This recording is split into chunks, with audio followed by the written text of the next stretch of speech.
नमस्कार मित्रांनो, माझी लाडकी बहीण योजना ऑनलाईन फॉर्म भरायला सुरुवात झाली आहे.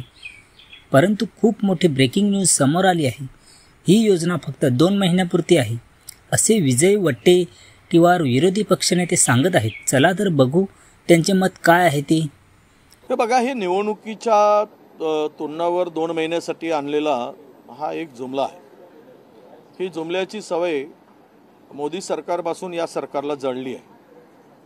जुमलेबाजी करा आणि मतदान घ्या. एकूणच याला 5 वर्षाच्या पुढच्या वर्षभरासाठी 1 वर्षासाठी 46,000 कोटी रुपये लागणार आहे. कुठून आणणार? 1,20,000 राजकोषीय तूट आहे. 7,11,000 कोटी रुपयाचं कर्ज या राज्यावर आहे. त्याचा व्याजाचा परतावा काढला तर उद्या अशा योजना आणून निवडणुकीच्या तोंडावर कर्मचाऱ्यांचे पगार देण्यासाठी सुद्धा पैसे नसणार. मग तुम्ही इन्फ्रास्ट्रक्चरवर करोडो रुपये खर्च करून पहिलेच राज्य उद्ध्वस्त केलं. तर ह्या योजनेचं आणून महिलांची मतं घेण्यासाठी या राज्यातील हे केलेला एक सोंग आहे.